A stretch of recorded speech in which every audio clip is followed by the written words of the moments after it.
masih bingung nih, kenapa ya kita harus melayani Tuhan Yesus? Ular milik Musa terbukti lebih kuat, bahkan memakan ular-ular para penyihir Firaun. Wow, kasihan banget kan Anda. Udah ngajarin kita, terus rapiin ruangan sendirian. Profesor Rena, di manakah engkau? Aduh, Gajah buat Tuhan selalu manusia.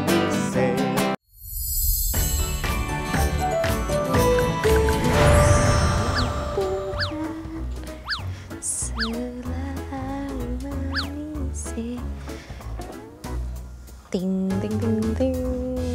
Oke, akhirnya selesai juga. Wah, shalom agent-agent Superbook semuanya. Kembali lagi bersama Detektif Nanda di Superbook Kids Club. Apa kabar kalian semua?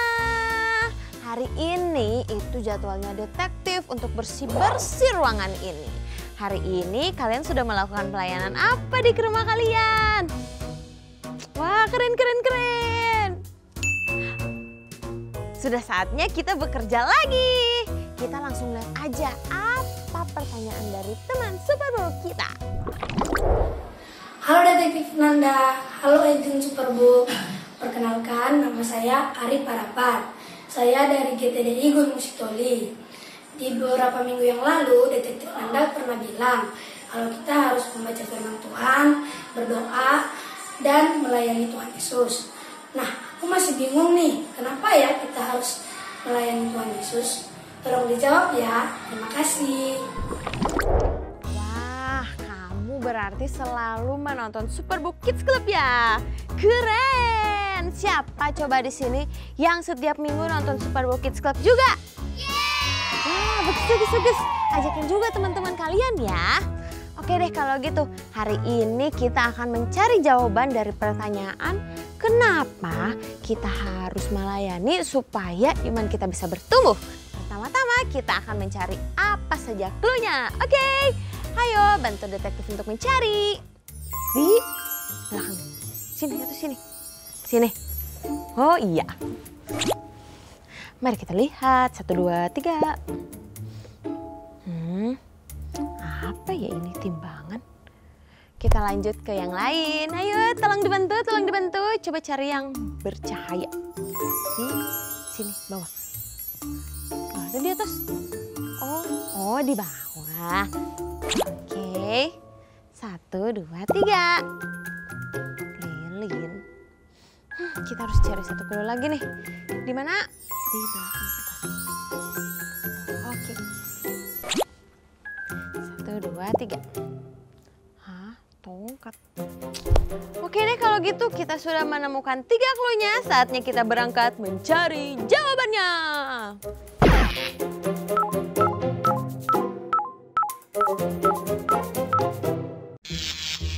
Oke, hari ini kita akan mencari sesuatu yang berhubungan dengan tongkat. Coba aku ingat-ingat dulu ya.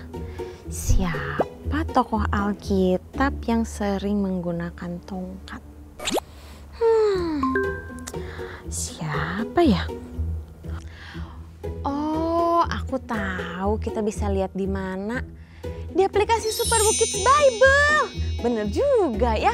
Siapa yang belum download? Ayo download sekarang supaya kita bisa belajar bersama-sama. Terus kita butuh HP. Oke. Kita akan mencari tongkat. Oh, aku tahu jawabannya. Dia adalah Musa. Kalian ingat nggak? Dia yang mengubah tongkat menjadi ular. Dan juga ia membelah laut menggunakan tongkatnya. Setelah dipikir-pikir, iya sih, dia itu dipanggil Tuhan untuk membawa bangsa Israel keluar dari tanah perbudakan di Mesir. Dan juga memimpin mereka ke tanah perjanjian, yaitu apa? Betul, Kanaan. Sebelum detektif lanjutkan, kan kalian sudah tahu nih bagaimana kisah dari Musa. Nah sekarang detektif akan kasih ke kalian bagaimana sejarah di kisah Musa ini. Karena ada banyak sekali hal-hal yang mind blowing. Kalian penasaran? Ayo kita lihat sama-sama sejarah berikut ini.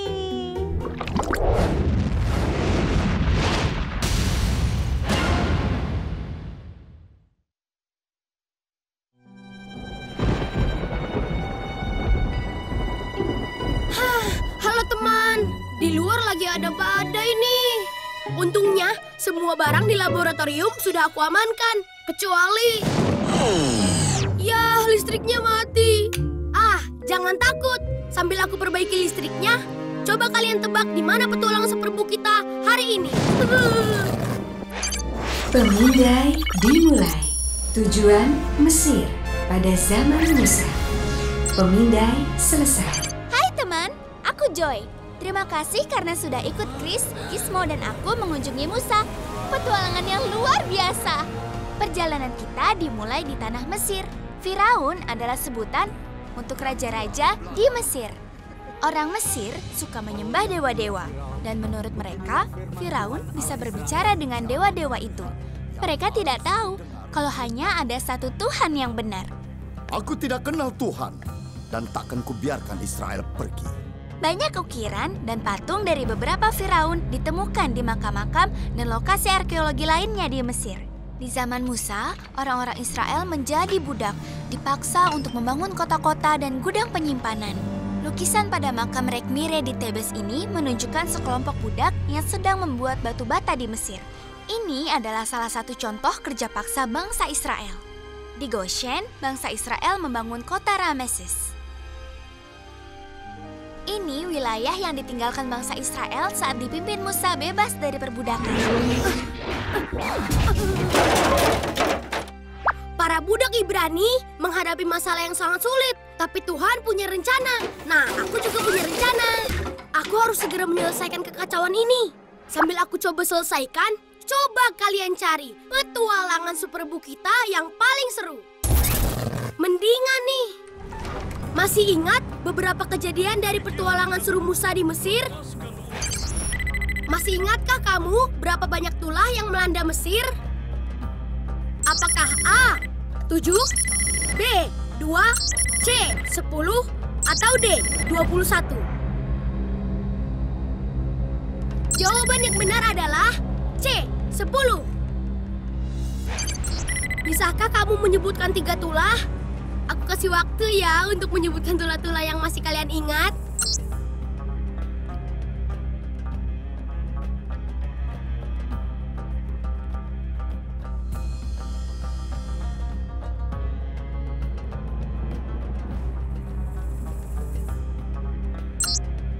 Wah, hebat! Kalian masih ingat. Kalau masih ada yang lupa, ini daftar dari 10 tulah itu. Air menjadi darah, katak, nyamuk, lalat, penyakit sampar, barah, hujan es, belalang, kegelapan, dan tulah terakhir, kematian anak sulung. Pemindai dimulai. Tujuan Midian pada zaman Musa. Pemindai selesai. Ketika Tuhan menyuruh Musa untuk memimpin umatnya keluar dari perbudakan, Musa tidak mau. Dia merasa tidak sanggup melakukan misi sebesar itu. Oh Tuhan, aku tidak pandai bicara. Siapa yang membuat lidah? Siapa yang membuat orang bisu atau tuli? Membuat orang melihat atau buta? Bukankah aku, Tuhan? Sekarang pergilah, saat kamu bicara, aku akan bersamamu dan memberimu kata-kata. Tuhan berfirman agar Musa jangan takut. Musa tidak harus sempurna, sebab Tuhan sendirilah yang akan menyelamatkan Israel. Ingatkan, Firaun dan orang Mesir tidak tahu kalau hanya ada satu Tuhan. Mereka menyembah dewa-dewa. Dan katakan pada Tuhanmu, yang berani-beraninya minta, dia tidak punya kuasa di kerajaanku.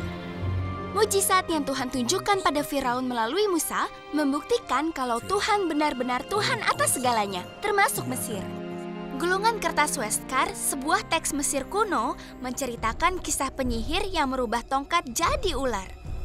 Ular milik Musa terbukti lebih kuat, bahkan memakan ular-ular para penyihir Firaun. Wow, Aku belum pernah melihat ular memakan ular lain. 10 tulah terus berlanjut untuk menunjukkan kuasa Tuhan atas Mesir. Gulungan kertas Ipuwer, dokumen tua yang disimpan di Museum Nasional Purbakala di Belanda, menjelaskan tentang tulah-tulah tersebut dari sudut pandang orang Mesir. Pantas saja orang Mesir sangat ketakutan. Tulah-tulah itu adalah bukti nyata kalau Tuhan lebih berkuasa dari semua dewa-dewa bangsa Mesir. Saat Tuhan mengubah sungai Nil jadi darah, Tuhan menunjukkan dia lebih berkuasa dari dewa sungai Nil, yaitu Num, Hupo, dan Osiris. Tulah katak menjadi penghinaan bagi dewa Haket yang bentuknya seperti kodok. Seperti dewa Hathor dan Apis yang mirip sapi. Imhotep, dewa penyembuh, tidak berhasil menyembuhkan penyakit sampar. Nut, dewa pelindung langit, juga tak berdaya sama seperti Isis dan Set, dewa pelindung panen. Lalu, di tengah-tengah tulah itu, Firaun memanggil dewa terbesar mereka, Ra, dewa matahari. Ra Maha Kuasa, Dewa Matahariku, lindungi kami dari siksaan Allah Gembala ini. Tentu saja, satu-satunya Allah yang benar lebih kuat dari Ra. Oke, Ra pasti kapok. Tulah hanyalah sebagian kecil dari kuasa Allah. Jadi, sama seperti yang Musa pelajari, tidak perlu harus kuat kalau Allah yang penuh kuasa menyertai kita. Dalam keadaan yang menurut Musa mungkin tidak mungkin, ia tetap mau mengikuti panggilan Allah dengan setia dan melakukan segala sesuatu sesuai dengan firman Tuhan. Ia memberikan pengorbanan besar untuk mengikuti kehendak Allah, yaitu berbicara kepada Firaun. Selain itu juga Musa menunjukkan rasa tanggung jawab dalam mengajarkan firman Tuhan kepada bangsa Israel. Dia juga mau patuh kepada firman Tuhan, menegakkan keadilan dan juga kebenaran. Jadi Musa itu adalah contoh yang baik dalam melayani sebagai bentuk mempraktekkan firman Tuhan dong. Saat ia melayani, ia melakukan semua firman Tuhan dan dengan begitulah imannya bisa semakin bertumbuh kepada Tuhan. Oh, itu maksudnya. Oke deh, jadi alasan pertama kenapa kita harus melayani supaya iman kita bertumbuh adalah itu sebagai bentuk kita mempraktekkan firman Tuhan. Dengan begitu iman kita jadi bisa bertumbuh deh. Oh, oke, mengerti. Mari kita mencari clue selanjutnya kalau gitu ya. Ayo kita berangkat.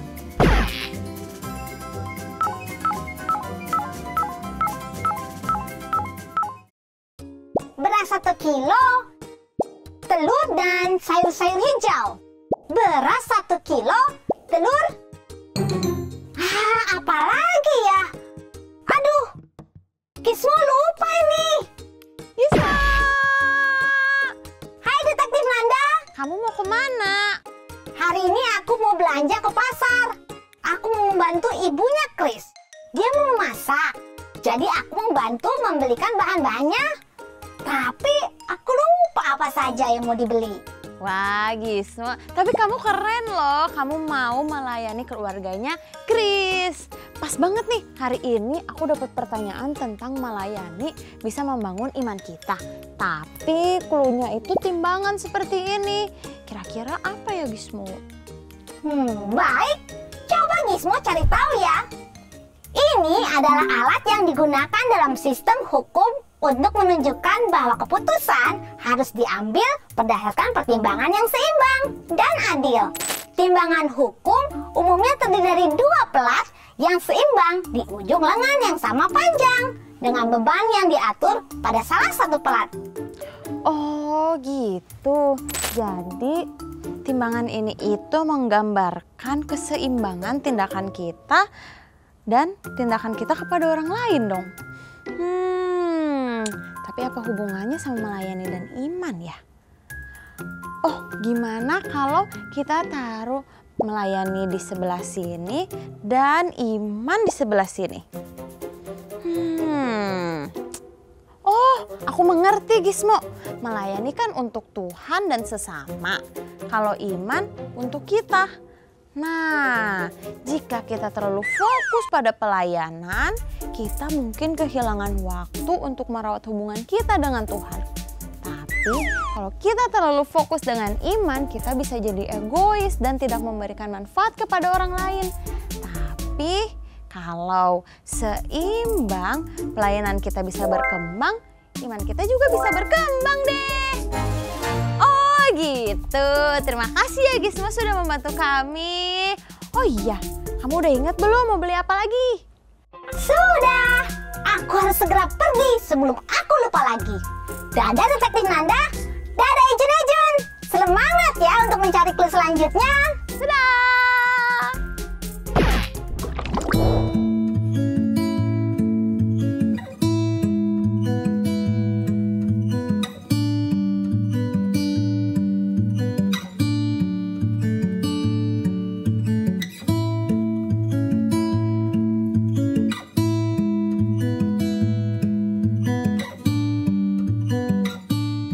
Semoga uangnya cepat terkumpul supaya bisa beliin tas baru.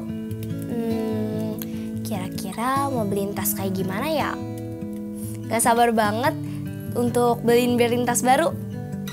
Aku tanyakan Anda aja, sekalian ajakin buat nemenin aku beli tas. Oke deh, gitu aja.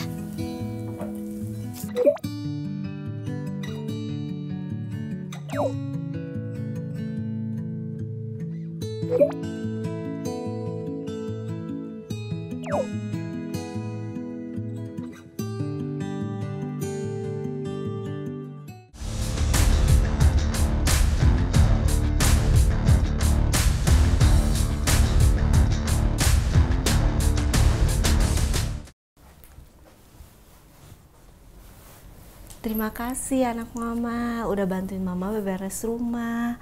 Nih mama bawain air buat kamu. Wah, makasih ya Ma. Sama-sama. Terima kasih ya sayang, udah bantuin mama beberes rumah. Mama bangga banget sama kamu.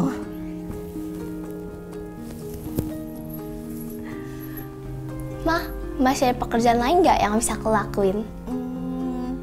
Kamu gak capek?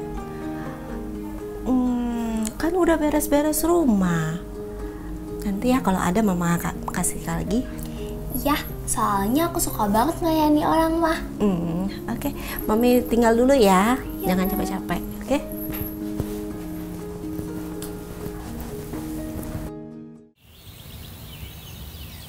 Oke, skala minggu kita hari ini selesai. Sampai minggu depan. Dadah, Kak. Dadah. Aku duluan ya, Kak. Yuk, hati-hati. Ya.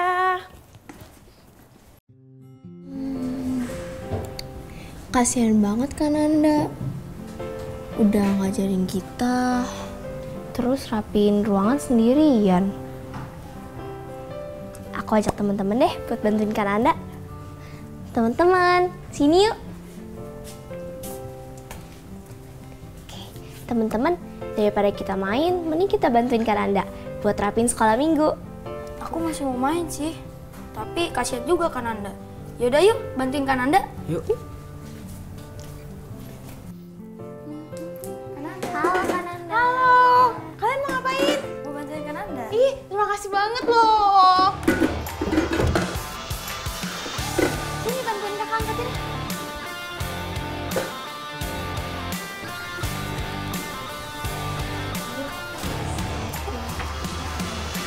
Wow, udah bersih. Terima kasih ya. Sama-sama Kak. Oh ya, hari ini Beren lagi sakit. Dan kalian lihat gak kalau tasnya udah mau jelek? Kasian. Jadi siapa yang mau patungan? Kita bakal beliin dia makanan dan tas. Kalau aku sih udah nabung segini. Aku juga udah. Oke. Oh, cuma ada segini, Kak. Wah, gak apa-apa dong. Aku udah segini Kak. Oke, yaudah kalau gitu gimana kalau sekarang kita beliin tas sama makanan, terus nanti kita ke rumahnya deh. Ayo, oke, ayo Kak.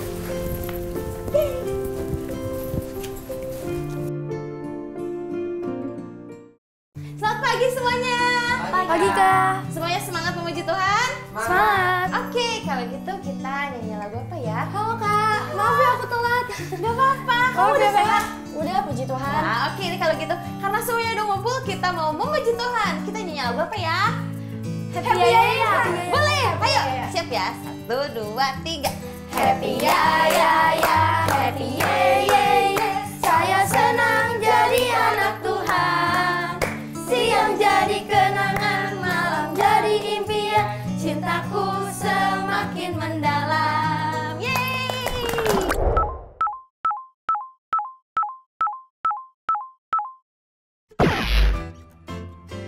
Profesor Rena! Profesor Rena, di manakah engkau? Aduh, ya ampun.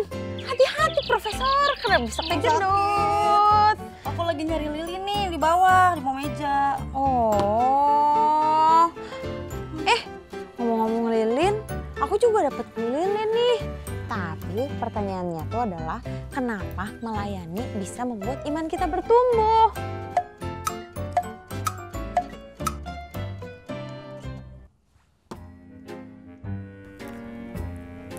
Nah, coba bayangkan kalau lilin-lilin ini adalah diri kita.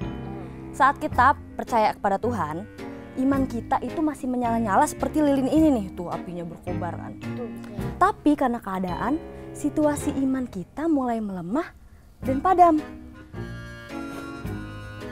Nah, kita yang imannya masih menyala nggak boleh meninggalkan teman kita. Tapi kita harus bantu dia. Kita tuh harus melayani dia supaya iman yang padam itu bisa kembali menyala. Oh iya bener, kayak tadi kan apinya langsung menyala ya? Iya. Nah, bukan hanya dia yang imannya menyala dan bertumbuh kembali, tapi kita juga iman kita bisa bertambah menyala dan bertumbuh. Wah, iya sih bener juga. Ternyata melayani itu bukan hanya berdampak untuk iman kita saja ya, tapi juga bisa menyalakan iman orang lain yang sudah mulai padam seperti lilin ini. Betul banget. Gitu maksudnya. Terima kasih ya Profesor Rena karena sudah membantu aku untuk menemukan jawaban dari clue tentang lilin. Karena semuanya udah terjawab, aku sama Ejen mau ke rumahnya Kak Hevi dulu ya. Oke. Dadah. Bye-bye.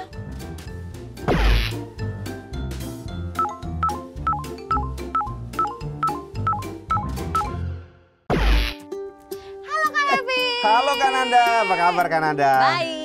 Senyumnya itu loh, adik-adik lihat kan senyumnya Kananda kan pasti ceria. Ada apa ini Kananda?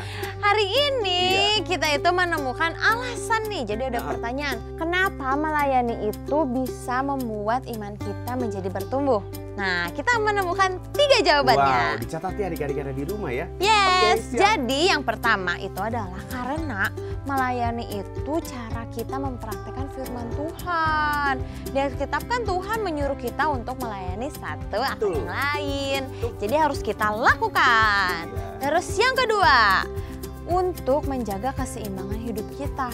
Jadi antara iman, yaitu kita kepada Tuhan dan juga melayani kepada Tuhan dan sesama itu harus seimbang. Nggak boleh berat sebelah. Kalau berat sebelah jatuh dong. Iya, betul. Nah, Iya. sama yang terakhir itu kita bisa membuat orang merasakan kasih Tuhan dan iman kita juga bisa semakin menyala. Wah, betul sekali. Jadi sebagai anak Tuhan kita juga disuruh Tuhan untuk saling melayani dalam suka dan duka pun juga harus kita lakukan. Betul.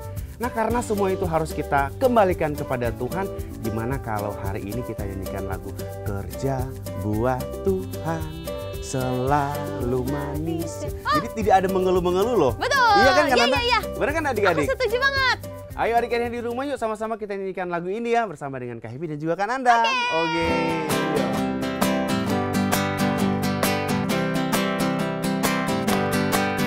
Kerja buat Tuhan selalu manis, ya ikut salib selalu manis.